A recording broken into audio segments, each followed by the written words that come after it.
Hi friends, railway recruitment ബോർഡിൻ്റെ പുതിയ notification employment ന്യൂസിൽ ഒഫീഷ്യലി പബ്ലിഷ് ചെയ്ത് വന്നിട്ടുണ്ട്. ഇത്തവണ ALP ടെക്നീഷ്യൻ എക്സാം രണ്ട് എക്സാമായിട്ടാണ് നടത്തുന്നത്. അതിൽ ടെക്നീഷ്യൻ്റെ നോട്ടിഫിക്കേഷനാണ് ഇപ്പോൾ വന്നത്. ALP ഓൾറെഡി നേരത്തെ വന്നു. Employment news centralised employment news notice number 2/2024 ആണ്. ഇതിൽ അപ്ലിക്കേഷൻ ഓപ്പണിംഗ് ചെയ്യുന്നത് 9/3/2024 മാർച്ച് 9 അപ്ലിക്കേഷന് സ്റ്റാർട്ട് ചെയ്യും. അന്ന് തന്നെയാണ് ഇതിൻ്റെ ഡീറ്റെയിൽഡ് നോട്ടിഫിക്കേഷൻ വെബ്സൈറ്റിൽ പബ്ലിഷ് ചെയ്യുക എന്ന് പറഞ്ഞത്. ഏപ്രിൽ 8 വരെ അപ്ലൈ ചെയ്യാനുള്ള അവസരമുണ്ട്. 2 പേ ലെവലിൽ ആയിട്ടാണ് നോട്ടിഫിക്കേഷൻസ് വാക്കൻസി ഇപ്പോൾ പബ്ലിഷ് ചെയ്തിരിക്കുന്നത്. സിഗ്നൽ ആൻഡ് ടെലികമ്മ്യൂണിക്കേഷൻ ഡിപ്പാർട്ട്മെൻറ്റിലേക്കുള്ള ടെക്നീഷ്യൻ ഗ്രേഡ് 1, അതായത് പേ ലെവൽ 5 ആണ്. അതിൻ്റെ മെഡിക്കൽ സ്റ്റാൻഡേർഡ് B1 സ്റ്റാൻഡേർഡ് ആയിരിക്കണം. Medical 1100 vacancy all over India report ചെയ്തിട്ടുണ്ട്. അതേപോലെ തന്നെ ടെക്നീഷ്യൻ ഗ്രേഡ് 3 എന്ന് പറയുന്നത് ലെവൽ 2 പോസ്റ്റാണ്. ALP പോലെ തന്നെ ALPയുടെ അതേ ലെവലാണ് technician grade 2. Level 2 19,900 basic pay വരും. ഇതിന് ഏതൊക്കെ മെഡിക്കൽ സ്റ്റാൻഡേർഡ് വേണം, അല്ലെങ്കിൽ ഏതൊക്കെ എലിജിബിലിറ്റി വേണം എന്ന് തീരുമാനിക്കുന്നത് ഏത് ഡിപ്പാർട്ട്മെൻറ്റിലേക്കുള്ള സെലക്ഷൻ ആണെന്നുള്ളതനുസരിച്ചാണ്. അപ്പോൾ ഓരോ ഡിപ്പാർട്ട്മെൻറ്റിലേക്കും അല്ലെങ്കിൽ ഓരോ സ്ഥലത്തേക്കും വേണ്ട മെഡിക്കൽ സ്റ്റാൻഡേർഡ് ഡിഫറെൻ്റ് ആണ്, ക്വാളിഫിക്കേഷനും ഡിഫറെൻ്റ് ആണ്. അപ്പോൾ അതുകൊണ്ട് തന്നെ ഡീറ്റെയിൽഡ് നോട്ടിഫിക്കേഷനിൽ മാത്രമേ ഏതൊക്കെയാണ് വാക്കൻസി റിപ്പോർട്ട് ചെയ്തിരിക്കുന്നത്, ഏതൊക്കെയാണ് അതിന് കറസ്പോണ്ടിങ് ആയിട്ടുള്ള എലിജിബിലിറ്റിയും മെഡിക്കൽ സ്റ്റാൻഡേർഡും എന്ന് നമുക്ക് പറയാൻ പറ്റും. ഇനി ഇതിൻ്റെ ഏജ് ലിമിറ്റ് ടെക്നീഷ്യൻ ഗ്രേഡ് 3 ഏകദേശം 7,900 വാക്കൻസി ആണ് റിപ്പോർട്ട് ചെയ്തത്. ഇത് രണ്ടും കൂടെ കൂട്ടിയിട്ട് 9,000 വാക്കൻസിയാണ് റിപ്പോർട്ട് ചെയ്തത്. അപ്പോൾ നിങ്ങൾക്ക് 2 ലെവലിലേക്കും അപ്ലിക്കേഷൻ കൊടുക്കാൻ പറ്റും. 2 ലെവലിലേക്കും സെപ്പറേറ്റ് അപ്ലിക്കേഷൻസ് ആണ്. സെപ്പറേറ്റ് അപ്ലിക്കേഷൻ നമുക്ക് 2 ലെവലിലേക്കും കൊടുക്കാൻ പറ്റും.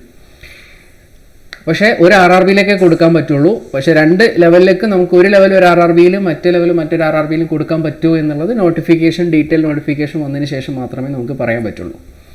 ഇനി ഇതിൻ്റെ റീജിയണൽ വൈസ് RRB വൈസ് വാക്കൻസിയും കാര്യങ്ങളും ഡിപ്പാർട്ട്മെൻറ്റ് കാര്യങ്ങളെല്ലാം വന്നതിന് ശേഷം നമുക്ക് ഓരോ ഡിപ്പാർട്ട്മെൻറ്റിൻ്റെയും മെഡിക്കൽ സ്റ്റാൻഡേർഡുകളെ പറ്റിയും അതിൻ്റെ ഡീറ്റെയിൽസും ഓരോന്നിൻ്റെയും വർക്ക് ഓഫ് നേച്ചർ ഓഫ് വർക്കൊക്കെ നമുക്ക് ഡിസ്കസ് ചെയ്യാം.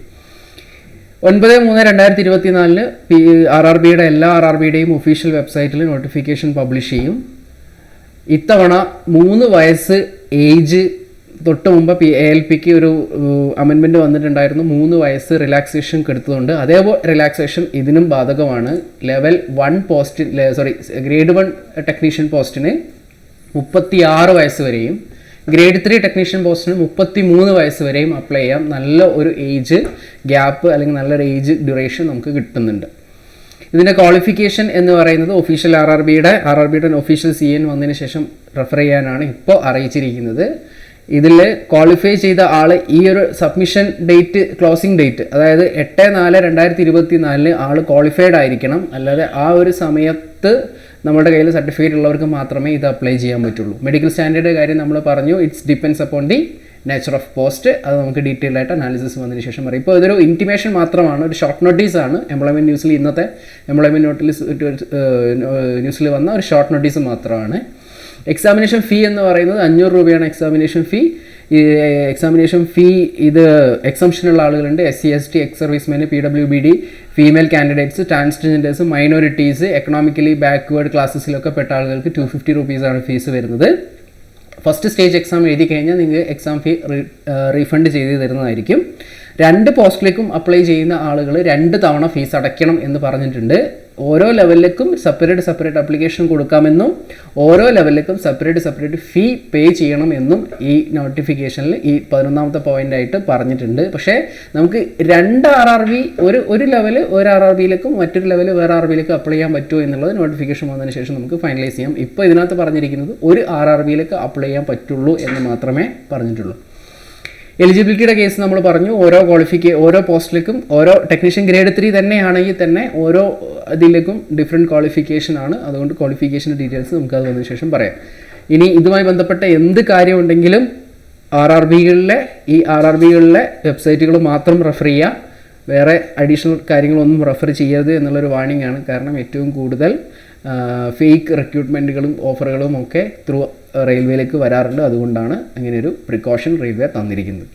അപ്പോൾ ഇനി ഡീറ്റെയിൽ നോട്ടിഫിക്കേഷൻ വന്നതിന് ശേഷം നമുക്ക് ഡീറ്റെയിൽ ആയിട്ട് പറയാം. ഇത് നിങ്ങൾ ഓർത്തിരിക്കുക, എക്സാം ഏകദേശം ഇതിൻ്റെ കലണ്ടറെല്ലാം നമ്മൾ മുമ്പ് പറഞ്ഞതാണ്, എക്സാമിൻ്റെ ഡേറ്റും കാര്യങ്ങളും ഒക്കെ.